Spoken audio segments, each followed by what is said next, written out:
Good morning, welcome to the HKJC coverage once again of the track work for our international races here at the weekend. Things are hotting up. We've only got just over 48 hours to go now until those four great races get underway on Sunday afternoon. Once again, we'll be looking at some of these horses working this morning.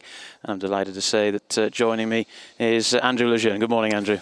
Morning, John. Morning, everyone. Another perfect day here at Sha-Tin. And just hope this keeps up for the weekend, really. But looking forward to seeing the international step out. The work is done to a certain extent. And a few of these will be doing little more than just stretching their legs. But looking forward to seeing them all the same. And if you want to get in touch, you can see the Twitter handles on screen there.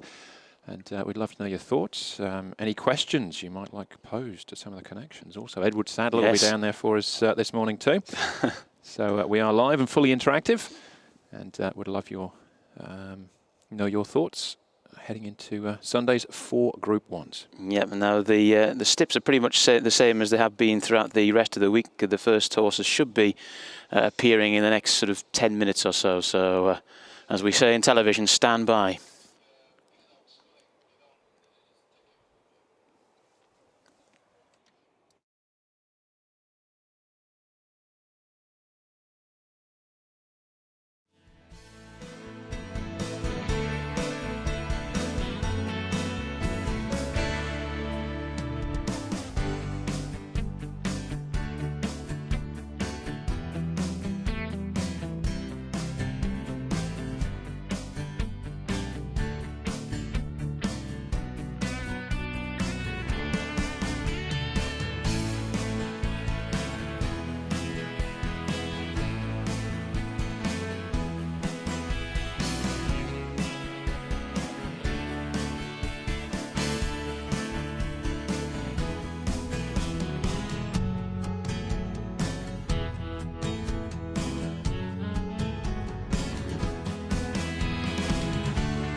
So then our first horse has made its way out onto the track for the track work this morning, and it's our Singaporean visitor, Quechua, who's going to undergo a little bit of light work prior to the weekend, as you were saying before, Andrew, and you've had much more experience with these things than me, having worked in racing stables in the past. This is just an exercise in getting the finishing touches put on, isn't it?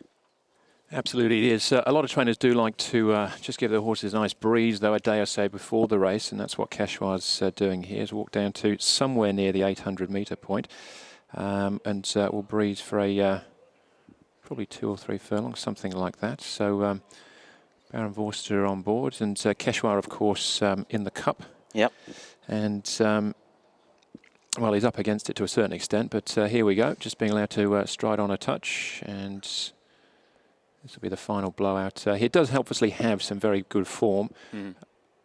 Sorry, did I say the Cup? Vase, of course, over the 2,400 metres. Yep. And you've got to go back, though, a couple of years, John, to find the best of it.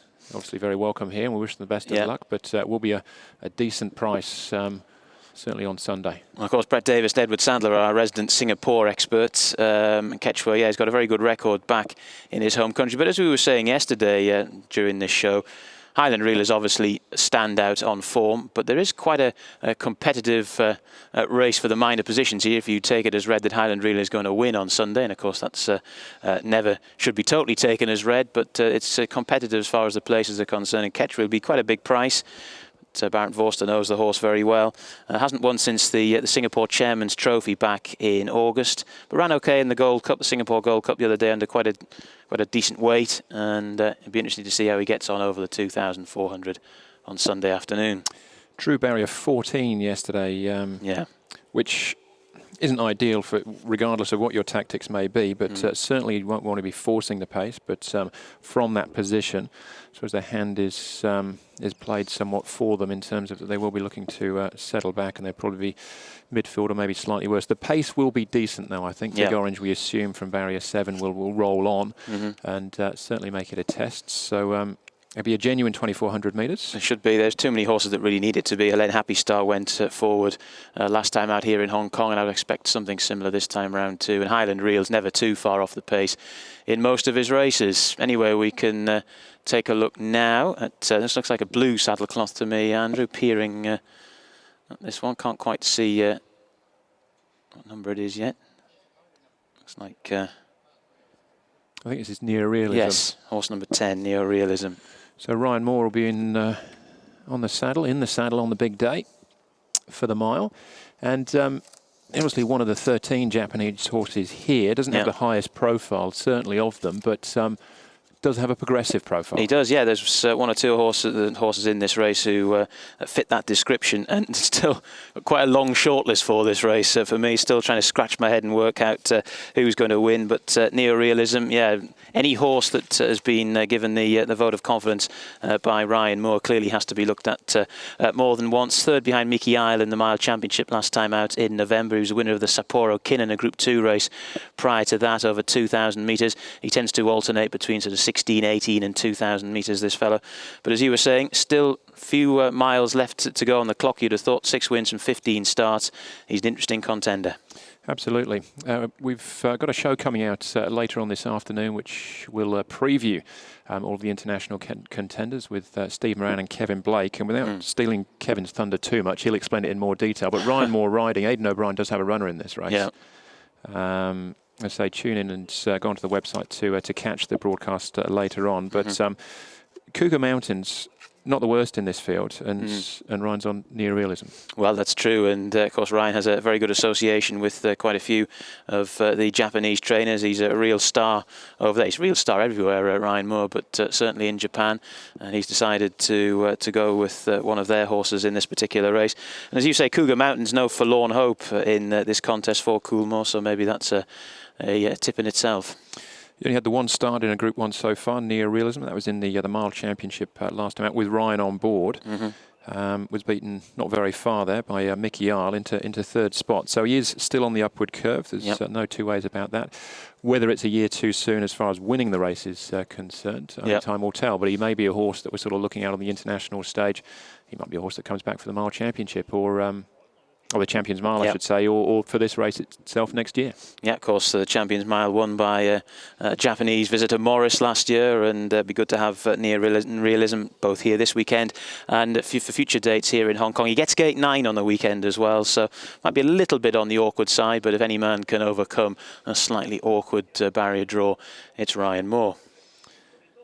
He would be, I suppose, given a better draw. A little bit closer to the pace, but it's not to say it's impossible. I mean, the pace of the race comes from Beauty Flame, who drew wide, barrier 12, so we'll be getting out and trying to force it. Near Realism just inside, so could potentially just get on his quarters and track him across, I suppose. But we'll leave that to the jockeys on the big day. Yes, that's what they're paid the big bucks for, isn't it? So, but yeah, Near Realism, along with Logo Type, real solid Japanese chance in that race. This is Benzini, I think. Certainly is. Yeah. And here's another one for the Vase here, Benzini, representing the sole New Zealand player at this year's big day. Rosie Myers in the saddle on the weekend. And, well, again, purely on ratings and what he's achieved so far, he's got to put in a personal best. He has. He's not quite yet in the Highland Reel category, and he gets gate 11, which isn't going to be entirely easy either. But as a winner of the Brisbane Cup, if you go back to June of this year, that's a handicap. But he did that pretty nicely, beating a horse called Sir John Hawkwood in the process. That's not bad form. And then Tattersalls Cup, he was 4th in that subsequently. Then he ran in a Group 1 race back in his home country of New Zealand. He was 6th on that occasion. So he has got a bit to find, but as we said before, in behind Highland Reel it's competitive, and it's good to have Rosie Myers here as well for her big ride at the weekend. 6 tries in Group 1 company so far, Benzini, just 1 minor placing to his name. Now, next one we see, we go from the Vase, we're on to the sprints now. With Growl, who comes out here. Now, he was a very good and progressive handicapper, John. But again, he's mixing it with the big boys here. He is, but that word progressive is absolutely correct as far as he's concerned, because some excellent runs in those big handicaps we have in the UK, the Stewards Cup, the Air Gold Cup, they're not for the faint-hearted. The Air Gold Cup has become almost a group race in all but name these days. It's a pretty tight handicap with lots of very good runners. And I think he's got every chance as Growl of running a decent race. Gate 12 is not going to be ideal, but it was a good run last time out at Doncaster. All right, we're just going back to Near Realism here as he's just being allowed to stride on for his second circuit, and we'll watch him come up the straight, leading on the right leg. There's been a few comments, I know, with some of these horses have been questioned about their ability to handle the track, and haven't been coming around the turns too well. But Near Realism, again, the hard work is done, and just having a gentle breeze. Of course, they mix it up in Japan, don't they? There are some left-handed tracks, some right-handed tracks, so they get an idea of both, as opposed to one or two other jurisdictions where it's very much one way or the other. They just change legs briefly there, but it looks very comfortable, and certainly for what we've seen this week.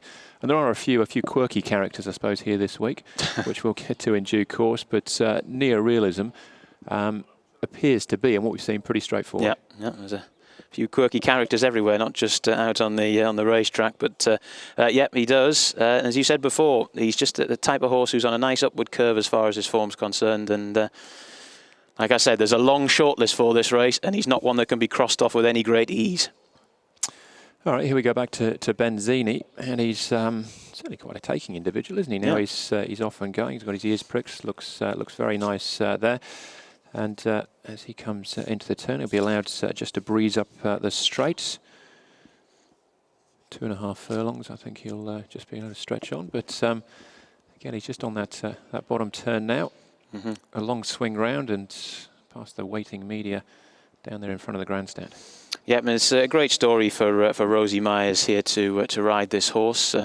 She competed as an amateur jockey for a while, then went off to university, get the old education sorted out, and then came back to ride professionally. So she's clearly a versatile performer herself, and she's got this great chance to ride in one of the world's most high-profile races here on Sunday afternoon. Good luck to her. Again, just Benzini, just changing legs as he came up the straight. I heard a good analogy, which I'll steal, and I'll credit the victim of my theft in name. And James Willoughby, talking about horses changing their legs. He was talking about dirt performance, in actual fact. James Willoughby, you'll know from the UK. likened it to you're carrying a heavy bag of shopping. Right. And you change hands. You get starting to get a bit tired. You're walking along carrying the bag in your left hand.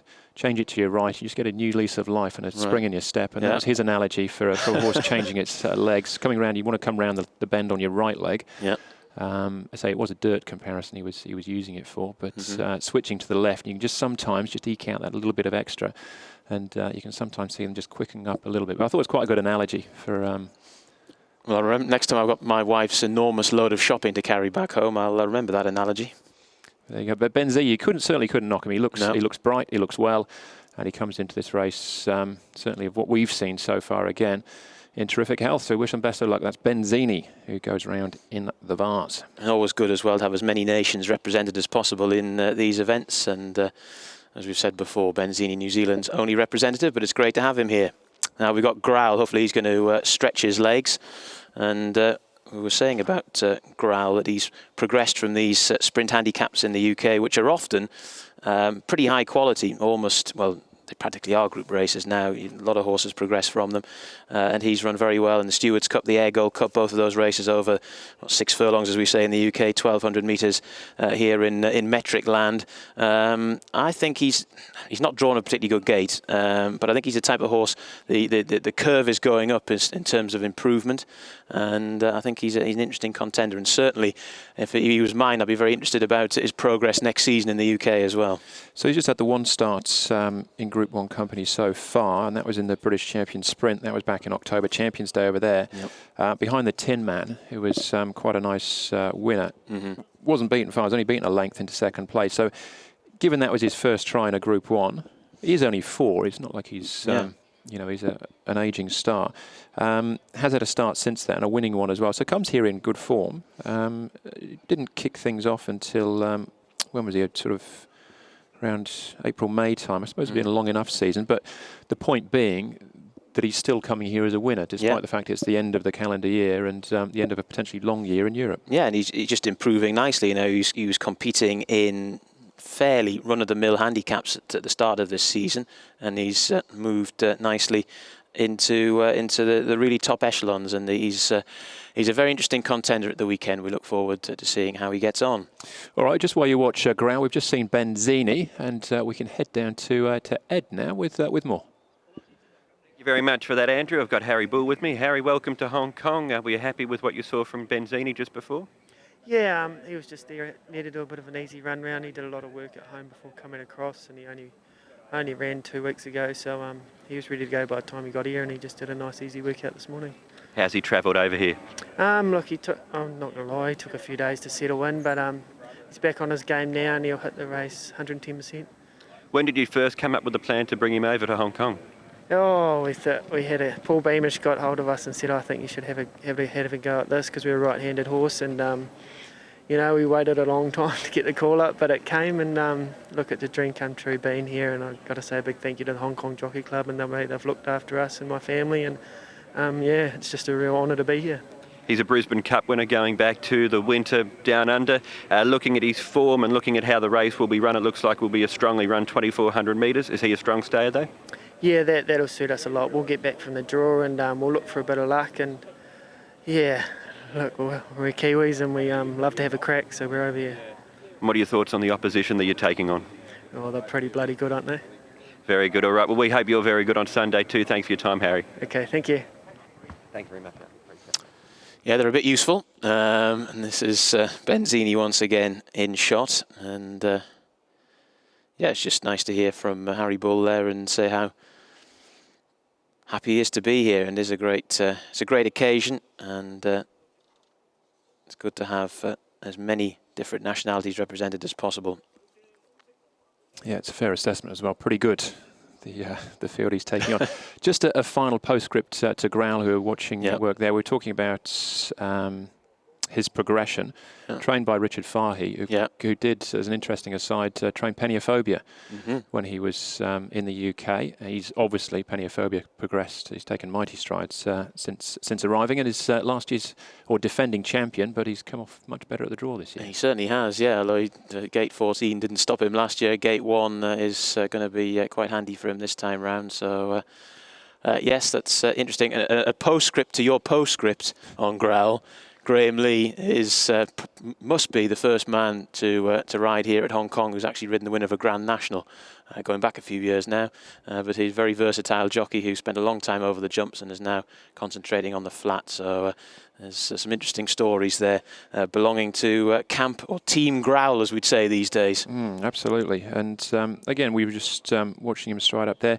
Drawn barrier 12, tactics-wise, does that dictate a little bit what they do? I'm not entirely sure, really. They'll probably be scratching their heads a little bit as well. They'll probably go back with him because there's loads of pace underneath him. So to try and match it with the likes of Aero Velocity and Peniophobia over the first couple of 100 metres might not be ideal. But I think more than anything else for this horse, it'll be a really good experience. And they've got loads more, fingers crossed, good days to come with him. I think, as you said, he's only a 4-year-old. There's more to come. Sprinters often don't really start doing their best work till sort of ages 5, 6 and 7. And he's got plenty of upside to him. Yeah, Signs of Blessing is another pace angle in the sprint. He's drawn wide also 14, so it may well be that that they have to be quite positive from there if they want to get involved. But it will be on from the start there with the local horses, Aero Velocity drawing low and Peniophobia also. So they're 1 and 2, so they'll be head to head out of the gates. And I think only one thing's going to happen. They won't be comparing notes. They'll be having a right old go from the get-go. All right, so here come a few of the other horses. As far as the Japanese horses are concerned, the likes of Morris Nation Akari just taking things very easy this morning. So we may well see them out and stretching their legs, but it won't be much more than that, I don't think. He always gets a gaggle of photographers around him, Morris, doesn't he? Everywhere he goes, there's a lot of interest in this horse, who's course 2 from 2 in his trips here to Hong Kong. Now, I think we've got Elliptique making its way onto the track here. That's the first of the 2 horses that we can see. Elliptique, of course, French challenger, who'll be running in the Cup this weekend. Not too sure who that is following him at the moment, but Elliptique is a winner of 7 of his 21 races, trained by André Fabre, who needs absolutely no introduction from someone like myself. And Pierre-Charles Boudot, of course, is the French champion jockey who smashed all those records this season as well. So good connections.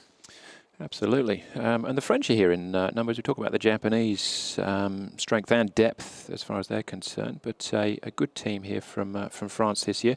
Probably don't have as many obvious winning chances as the Japanese horses, but I think the horse following is 1 Foot in Heaven, who has been under the watchful eye of the vets here this week after just having a slight blood abnormality. It obviously hasn't distressed him too much, and we press on to Sunday, and maybe to a certain extent when these horses, these athletes are just scrutinised to the nth degree that you know, there might always be something there in the background, but essentially he's okay. Yeah, that's good news. Certainly they're very much scrutinised here in Hong Kong. No stone is left unturned. He won the Prix de Conseil de Paris last time out, 1 Foot in Heaven. The question mark for him, though, is probably the ground, as is often the case.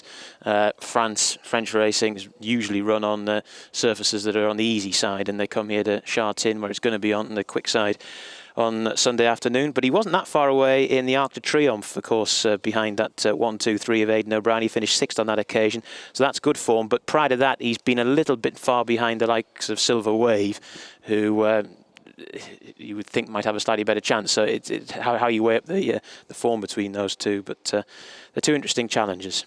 And the other interesting aside, which everyone I'm sure will be aware of by now, but just in the off chance you are tuning in for the first time, out of the Great Mare Pride, 1 Foot in Heaven, who was a winner here herself going back a few years, so is trying to create something a bit special himself with victory here. Yep, trained by Alan de Roya Dupré, 1 Foot in Heaven, who often brings horses here, and he's brought another one this time round. And Christophe Soumillon will be taking the ride and gets gate 4, 1 Foot in Heaven, so should be able to get itself into a fairly decent position in the run up the straight to the first turn. I've been a fan of 1 Foot in Heaven this year. I mean, in terms of coming into the race, you obviously want to come in, you know, 100%. So, you know, I suppose what's happened this week isn't ideal, but I still think take your point about the ground, and quite often think that French horses. Here we go. He's happy to be out there now. Let's hear more about the French horses here with Ed.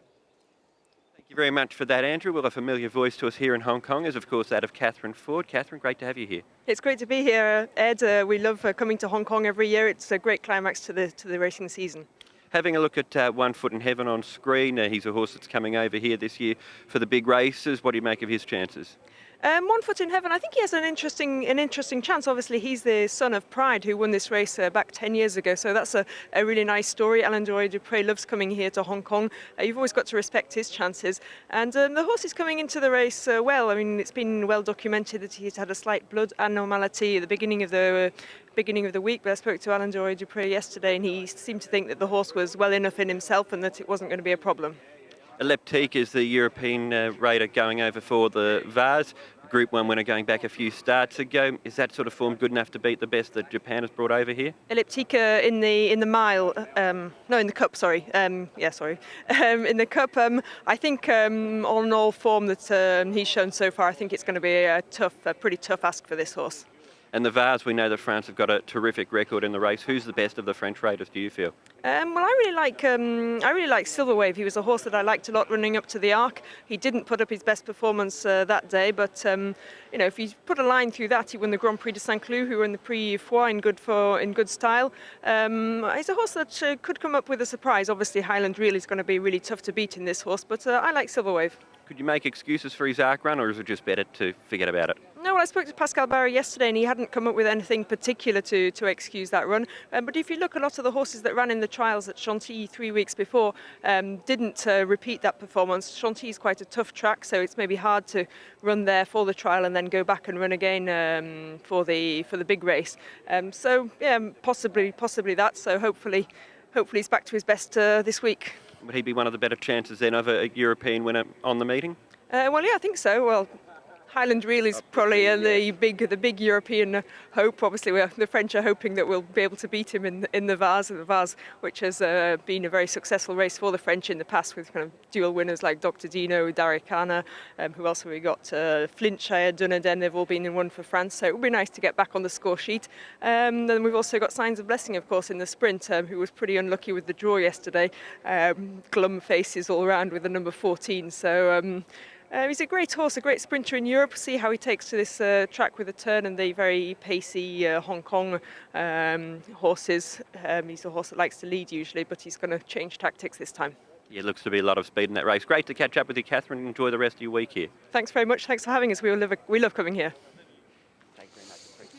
Okay, so we can move on from the French horses to an Australian one here, Andrew, in the shape of Rebel Dane. Yeah, and he's looked very well in track work. He's very different if we'll see some of the other sprinters. A lot of them seem to have two speeds, stop and go. And I think listening to what Connection's been saying about Rebel Dane is that he's in that sort of category. He doesn't need to do a great deal. He's fit. He actually looks quite relaxed this morning. I saw him earlier on in the week, and not that it was a negative, but he was just ready to go. He's like a coiled spring, yep. Just waiting for Sunday now, and he does look very, very well indeed. One of the two Australians, of course. Well, I was going to say, put your Australian hat on now. We talked to Gary Moore yesterday. He was bullish about Takedown. He seemed to think he's the one to beat.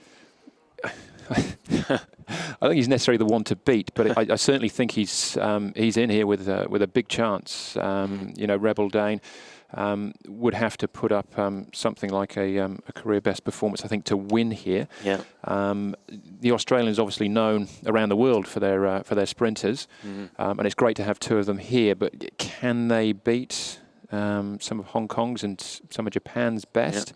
Yeah. I'm not entirely sure, to be perfectly honest. Rebel Dane drew barrier 8, so no complaints there, I don't think, and Takedown drew barrier 6.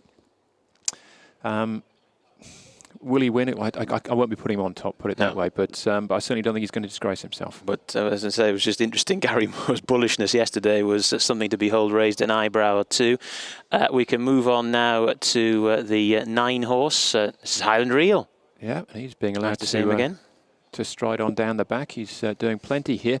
I think quite a noticeable thing that I've seen this week is the Highland Reel that we're familiar with seeing on race day can get very worked up, very warm. Doesn't affect his performance at all. Always runs well, and he's got some might. I mean, you look at what he's done this year.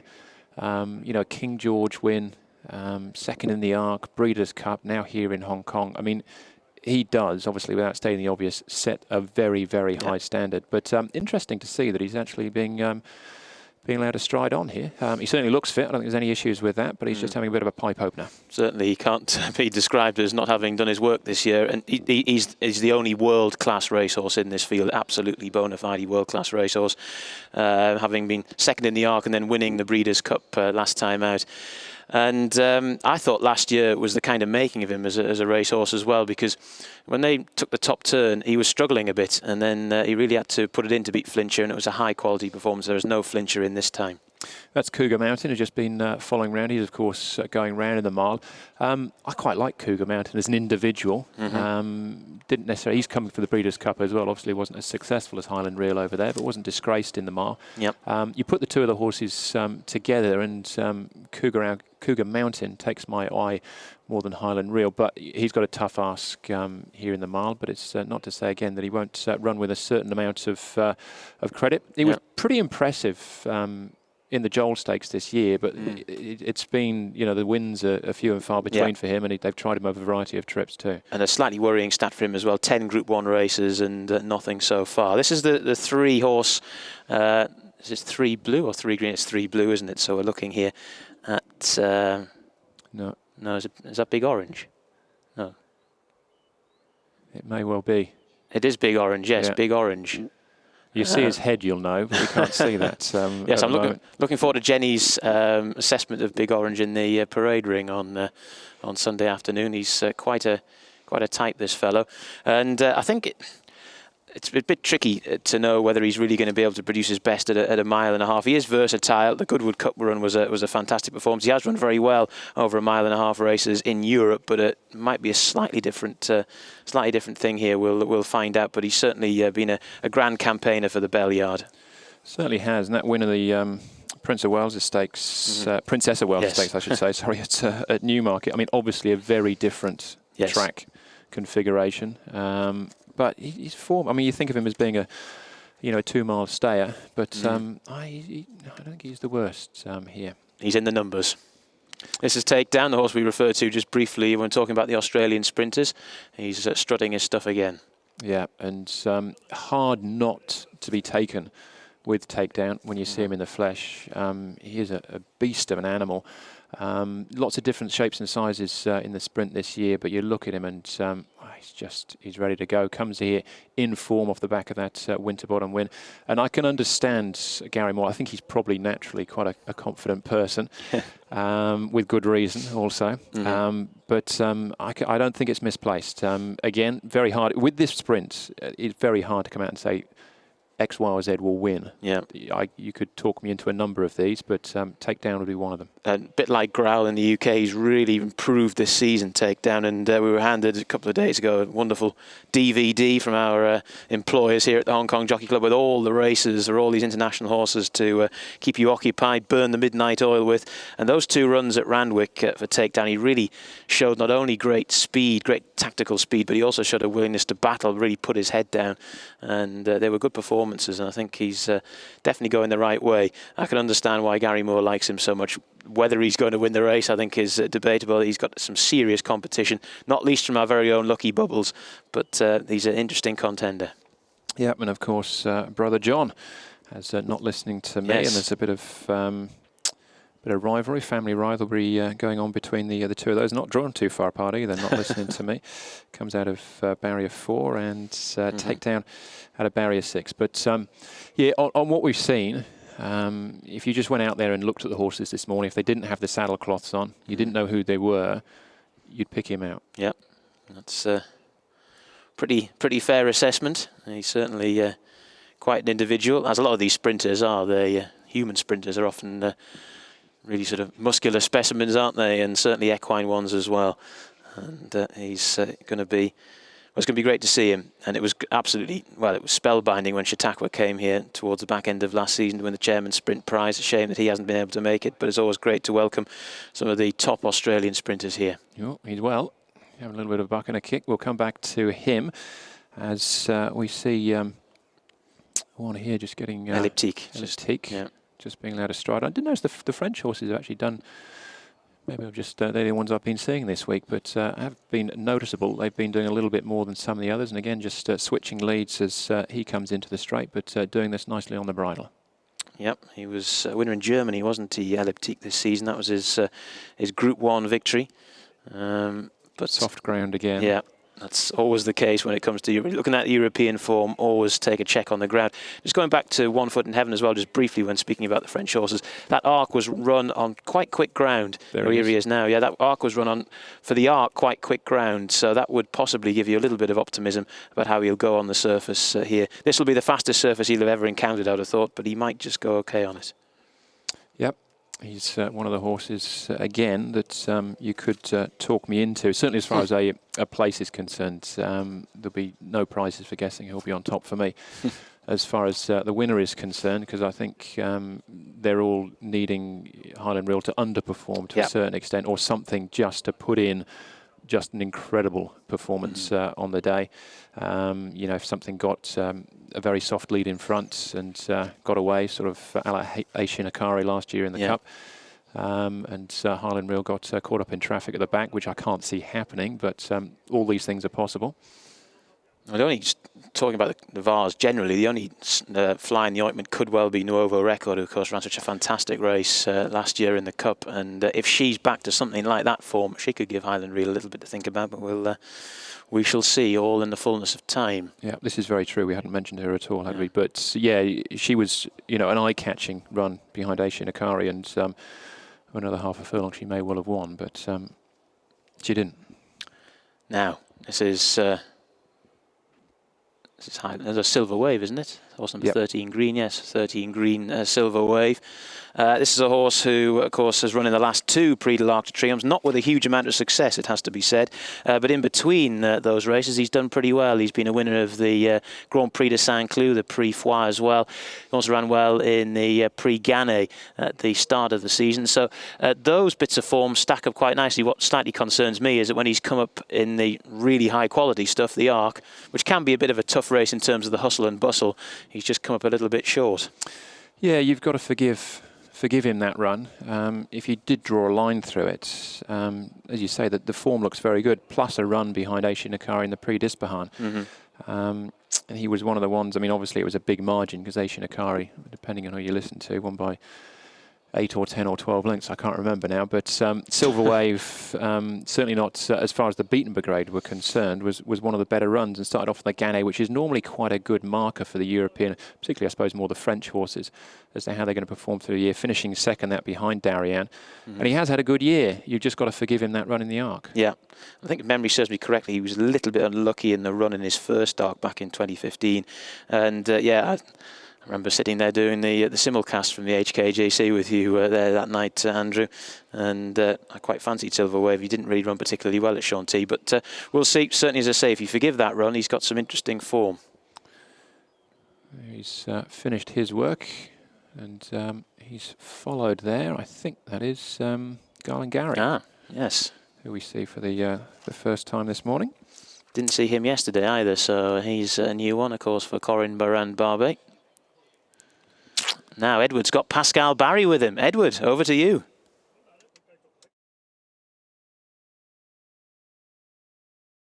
How's Silver Wave? He looks nice. He just got up 2 minutes ago. I think he moves very well. He looks well, and first time he's traveling, but I'm very happy with him. You happy with the way that he's handled the conditions and travelled over here? He has a good condition. He's moving very well. I think he should do a good race. Group 1 winner this season. What do you make of his form leading into the race?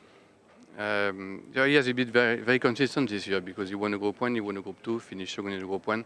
His only bad race is in the Arc, and I don't know why. But he's back in form, and I think he should run very well Sunday. How do you think he'll measure up against the favourite for the race in Highland Reel? Well, Highland Reel, before the race, Highland Reel is a better horse than him, but we will see. And just looking at what you've been able to achieve in your career, Pascal, of course you have great success travelling horses all around the world. From a training point of view, what's key to get these horses to come from Europe to places like Hong Kong and get them to perform on these big days? He's a very light runner this year. He ran 6 times. I think you have to have a quite fresh horse. He looks like that. He looks very well on the screen. and I think he will run very well. Good luck. Thank you very much for your time, Pascal. Thank you. He does look well, doesn't he? Mm-hmm. And a fair bit of confidence, and well, we're still scratching our heads. It sounds like Pascal is as well, as far as the arc was concerned. So Yeah. nothing wrong with the horse. Just one of those put in a bad one, which is rare for him as well, because he's normally pretty consistent. You say outside of that, actually running the arc last year as well. But Yeah. you look past those two runs, and you look at how he is now and the track in the morning, and you wouldn't be put off. Well, Pascal's happy with him, and so are we. So we'll see how he gets on. But I think he's talking myself into putting him in the numbers here, Andrew. So we'll see. These things might change between now and Sunday. Still plenty of head scratching to be done, but we'll see. All right, now we're on to the Japanese horses here, I think. Queen's And Ring. Queen's Ring. Yeah. Now, she comes here as the back of the winner, and it's obviously not as straightforward as if the race that Snow Fairy won en route to victory here. You obviously can't draw a direct comparison between those two, but what it does tell us is that Queen's Ring is a very talented filly, and again, that word again, progressive. Yeah, absolutely. This season has been a pretty good one for her, really, if you just maybe take out the Victoria Mile. But those last two wins, I was watching her winning the QE2 Cup last time out. That was a filly and mare race only, so you've got to take that into consideration. But I thought that was a pretty good performance, and with the allowance, I think she is one in a race where once you get past, you know, the top two Japanese horses, interesting to see who might fill one or two of the minor placings, but she's definitely one to keep an eye on. If you get the chance to look at that QE2 Cup win, it was a good one. Yeah, I certainly don't. She won't be the forgotten horse in the race, but HKIR and Morris will, or have been, grabbing the headlines to a certain extent coming into this, with it being their final starts on Sunday. But it's far from a match race. If you're just talking about the Japanese runners, we've also got Staffanoffs in the field and Lovely Day. So in this race in particular, yes, it's not just about the big two. Although if HKIR turns up, he'll take a world of beating. Yeah. As will Morris. Certainly will, yeah. That's the big debate and the $64,000 question about HKIR, because it was jaw-dropping what he did. There were three performances here last year in Hong Kong that were a pleasure to watch. Abel Friend winning the Premier Bowl, Chautauqua winning the sprint, and HKIR winning that cup race, because he just, the sectionals he put in and the final time he clocked was quite astonishing, and he had high-quality horses off the bridle a long way out. If he can reproduce that, he's going to be tough to beat, but it's a huge if. And Queen's Ring is certainly the type of horse who, coming into this race, might just be able to produce a personal best on the day. And if she can, she's got a chance. Yep, Mirko Demura will be the man in the saddle. He's had a good week. Had a winner at Happy Valley on Wednesday night, and well, had a shot at the title in actual fact, didn't he? If he'd taken out the last, it wasn't to be, as it turned out, but. Mirko Demura getting the leg up here on Queen's Ring. 4-year-old filly by Manhattan Cafe. She comes here on the back of two wins, Group 2 and a Group 1. And again, her rating is heading north. She hasn't achieved probably what is necessary to win this race in the past just yet. But there's no reason that she couldn't turn up and put in a PB. But that's probably what's needed if she's going to win. It is what's needed if she's going to win. But it's the kind of thing, though. It's not only big race in itself, but it could be a good scouting mission for them for other big races here towards the end of this season, or maybe even, of course, International Week next year, because she's only a 4-year-old, and there might be other days to come with this filly. All right, there's a number of these heading back towards the stabling area. There's no actual other horses on the track down the back at the moment, are there? I wonder if there's any more going to be actually doing a great deal at this point, but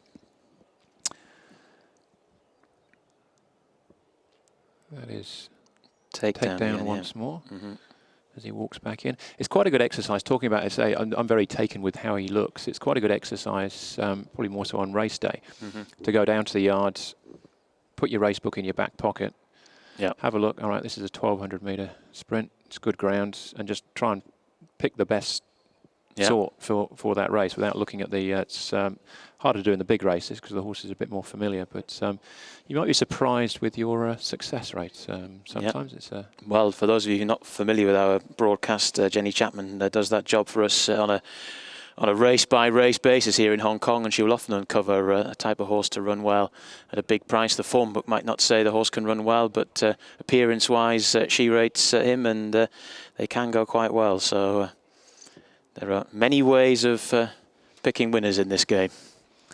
There he is, takedown as he walks back in, and the rest of them heading in that direction as well. He may well be the last one off the track, I think. Unless I'm missing one out there. I think they're all making their way back. No, it looks like we're still in business. This is yellow 12, Signs of Blessing. He'll be in the sprint, of course. And we touched on the barrier draw for Signs of Blessing. Yeah, hasn't been kind. But again, his form is very good. He was, you know, they only just caught him in the Diamond Jubilee at Royal Ascot this year. He then backed that up in the Prix Maurice de Guise. In the back of my mind, again, I'm thinking he'd probably preferred if he was getting his toe in a touch. Yes. If he'd drawn better,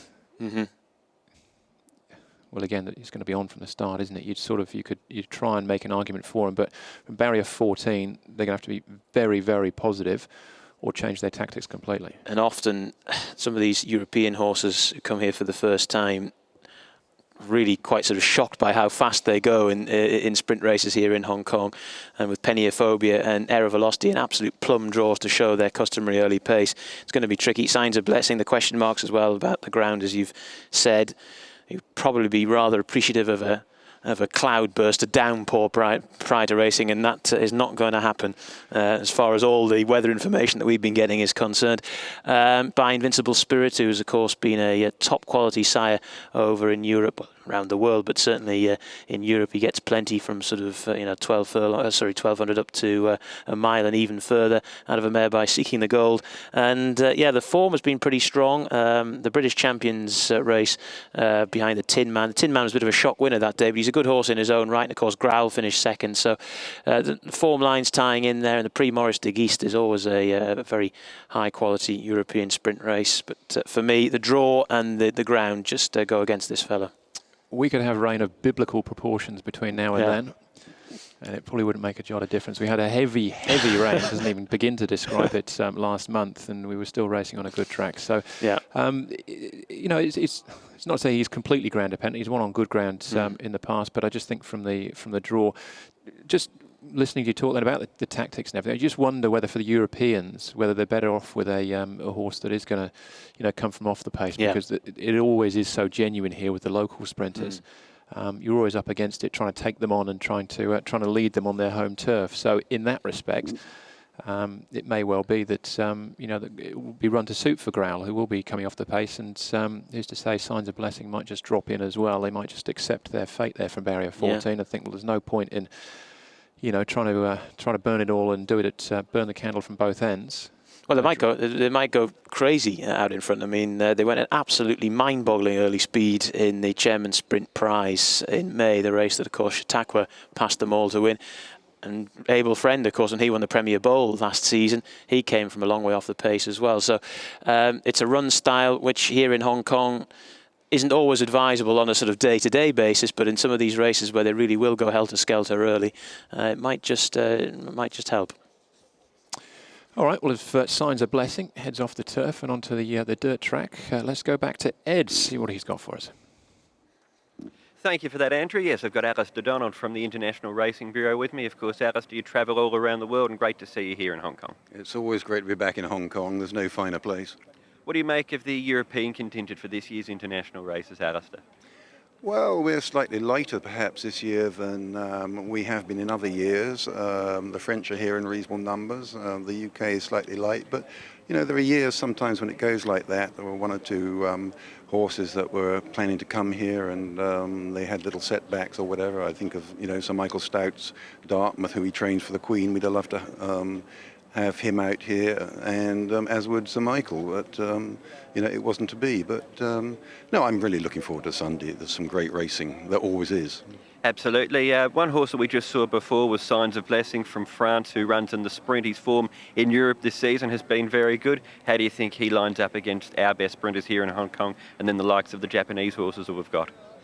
Well, I think there was a sort of moment around mid-morning yesterday when they did the sprint draw, and I thought it, compromised his chances hugely. You've got a very, very strong home contingent. You've got 7 Hong Kong sprinters, and none of them have got a double-digit barrier. So I think the odds are stacked against the Europeans, and I think they're stacked against the Japanese sprinters as well, although they can both run well. Feel that it's a Hong Kong race? I think the sprint's a Hong Kong race, yeah. The European visitor for the mile is Cougar Mountain. He's a horse who's run some good races in Group 1s, but just without being able to win one. Yeah, he's an interesting horse. He's been highly tried in group races. They ran him like he was a sprinter at one stage. They took him out to 10. I think a mile is his trip. He's going to be a big price, but I was talking to Aidan earlier in the week, Aidan O'Brien, and he said basically that he feels there is a Group 1 in this horse. Whether it's going to be Sunday or not, I don't know. But, he was drawn 14 of 14 in the Breeders' Cup Mile. He was beaten not that far. He was doing his best work at the end. He's got a decent draw on Sunday, so maybe we'll see more from him on Sunday than we've seen in the past, but he's still got a tough task. When you spoke to Aidan, did he say anything about Highland Reel? Yeah, he said that Highland Reel is just one of those horses. You can do anything with him. He's versatile. He's had a great year, quite obviously. He won a King George. He won a Breeders' Cup Turf. He ran a great race behind Found in the Arc. He thinks he's the real deal, quite obviously. But I suppose the only question is, he's had a long, hard season. I've been watching the horse all week, and I think he is in fantastic form, and I will be gutted if he's beaten. Can you see anything beating him? You can always see a horse getting beaten in the Vase because it can be tactical. Don't know what sort of pace you're going to get. I think this year we're getting on his pace. That will suit him. But the thing is, he's a versatile horse. He won the Breeders' Cup Turf from the front. He doesn't have to do that. So, he could get beaten, but I don't think he will. So obviously we've spoken about the European horses that are coming over, but just generally, what are you most looking forward to about Sunday's meeting? I think a highlight for me is absolutely got to be the Cup. I'm a big fan of both HKIR and Maurice, and I think Maurice is probably going to be my pick on the day. I just think he's a lovely horse. I think he's scary how good he is, and I think stepping him, we've seen him win here over a mile. He's going to go over the 2,000 metres on Sunday, and I think he will be sensational. I'm looking forward to watching him. So am I. Nice to catch up with you, Alistair. All the best for your rest of the time here in Hong Kong. Thanks, always a pleasure. Great stuff. Now we're still watching the horse Signs of Blessing making his way around the dirt track here on the inside. You're nearer the window than me here, Andrew. Anything else coming out? Or was this, No, he's a very lonely figure. Actually, there's one right down at bottom, still on the toe. There's a couple walking up, but if they just no, they're heading back in as well. But Signs of Blessing. He's got the place to himself at the moment, and well, he's barely out of a trot at this point, but he looks well. We've obviously talked about his chances here already to a certain extent, in some degree, but he's another horse that, he's a 5-year-old. He is a gelding, so I'm hoping that we'll see him in training again next year. No reason why you wouldn't, and he is maybe the sort of horse that might turn into one of these world travellers. With a bit more luck, he can be very competitive at this level, as far as the draws and the like are concerned. Yeah, it's like we said before, it's a kind of way of finding out more about these horses, whether they can cope with the travelling, whether they can cope with a track as fast as this, a 1200 like this, where they get into a bend pretty quickly, all that sort of stuff. And if he was to run well, who's to say he wouldn't come back here in the future? And of course, not only do we have the big sprint here at HKIR, but we also have the Chairman's Sprint Prize, mentioned before, won so blisteringly by Chautauqua back in May. And it'd be great to have a big international contingent for that race as well. So they just pulled up in front of the winning post. Their Signs of Blessing, but the leathers being shortened would indicate that we're about to see something a little bit quicker. Stéphane Pasquier will be the man in the saddle. Actually, there is another horse down there now on the turf, just taking a turn down. He's too far away to see. In terms of saddle cloths are concerned, but it may well be that he's just going to go for a little walk on the... There's a miler. It may well be... no, I was going to say Queen's Ring, but we've already seen her. But let's say at this stage, it looks like they're heading back towards the stabling area as opposed to coming out, unless they're just waiting for Signs of Blessing to do as it is Queen's Ring apparently. So I was right, but she's already done her bit, so she's obviously just out enjoying the beautiful weather we have here at Sha Tin this morning. Certainly is, yes. Got very warm here yesterday, and looks like it's going to be pretty warm for the weekend. Might get a bit chillier next week, but that's not going to concern the vast majority of people here who are enjoying our fantastic mid-December weather here in Hong Kong. So Signs of Blessing. I'd imagine he'll just break off into a trot, and again just pace work down the back, and hopefully we'll get to see him just stretch his legs down the straight here on the dirt. Of course, we haven't seen this morning, who does interest me, is the American sprinter, Pure Sensation. Would love to see him win. Sorry, I'd love to see him win. I'd love to see him run a big race. Yeah. I'd love to see him win as well, of course, for connections. But I'd love to see him run a big race, because it'd be great to have, you know, more of the Americans coming over here. Florent Giroux, again, had a good night on Wednesday nights. Yep. And he rides a lot of, he actually had a very good day. I think it was the Arlington Million weekend, and he rode 3 Grade 1 winners. I think they've got some good turf horses in America. And obviously, they go the wrong way round as far as they're going left, we're going right. But it'd be good to see a positive run from him to give others... Well, Mongolian Saturday came here twice last season, and on both occasions ran pretty solid races, and all the usual caveats were applying. People were saying, will he go around the bend, all that sort of stuff. And he was a little bit wobbly, shall we say, in the HKIR sprint, if memory serves me correctly, last December. But he didn't let anyone down. It was great to have his connections here, very colourful, and it's great to have Pure Sensation here as well. And he finished third in the Breeders' Cup sprint, turf sprint. It's a pretty good effort. Prior to that, he was in pretty good form, albeit at a slightly lower level, but he'd clocked 3 wins prior to his run in the Breeders' Cup. So he would be great to see him run well, and it would be marvellous to see more American horses come here in the future, and maybe even American horses over longer trips in the sprint as well. Yeah, and of course, Tepin was the big one this year, but she didn't make the trip. But Pure Sensation, he's another one that goes forward. He's drawn wide, he's drawn barrier 11, but he can run some time. I saw him winning a couple of starts back at Belmont, and they ran, I think it was 106, 107 or something. I appreciate it was a rolling start, but that's still pretty impressive over 1,200 metres.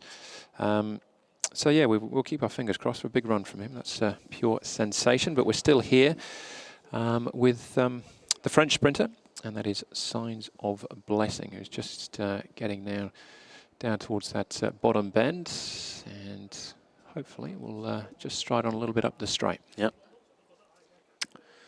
Signs of Blessing still cutting a fairly lonely figure out there, but the upside is that everyone can concentrate on his hopefully acceleration here as he turns for home. There's a 400-metre stretch down the all-weather track here at Sha Tin.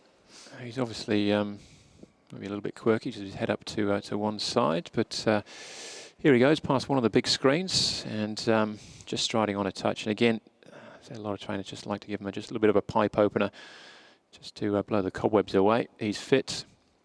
Did read a good blog from Steve Moran. There's lots of information, content out there on the Hong Kong Jockey Club website, HKJC.com. And Steve Moran, I think it was Mick Shannon he was talking to. Mick's not here this year, of course, trained from the UK, and he said that you get to this stage, that the last gallop is normally for the trainer rather than the horse. I thought that was quite a good line, and probably a prize, because if they're not fit now, then it's too late.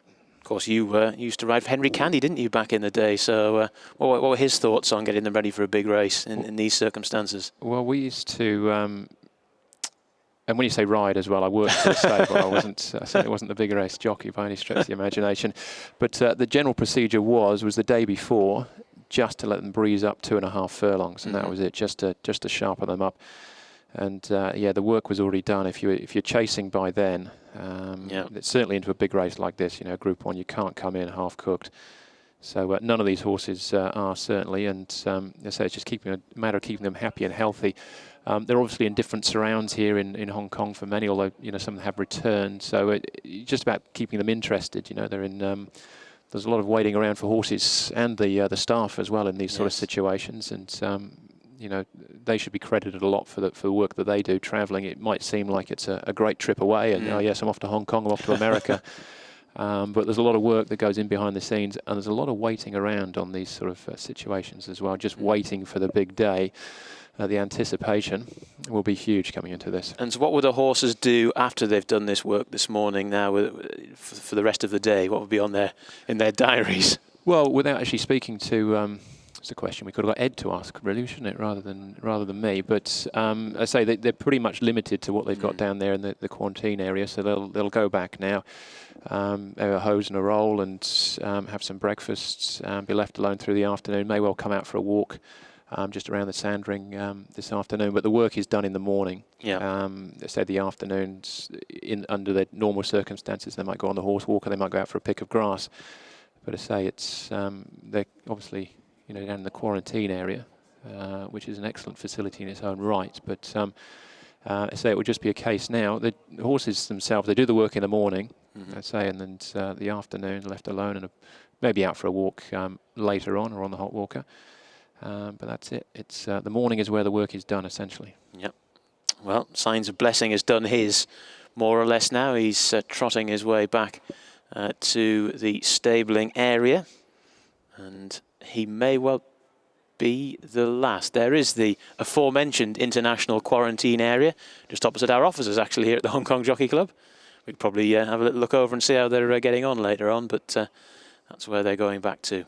So yeah, they'll head back. I mean, normally after you've done it, again, everyone will have their own different routines, but after a horse is galloped, and normally you're going to a track. Obviously the horses here are trained on the track, but a lot of the European trainers will go to a public gallop or private gallop.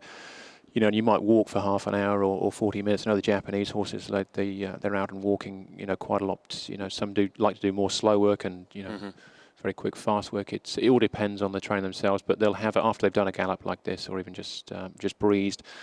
They'll walk around for half an hour or so, just to let them cool down. They are athletes, the cool down is important as the warm up to a certain extent, maybe even more so in some circumstances. So yeah, walk around, a hose off, cool down, and then some breakfast. Well, you mentioned breakfast. Hopefully that's going to be forthcoming for the human participants as well here very shortly. But looks like Signs of Blessing is making his way back, and he could well be the last of our workers this morning.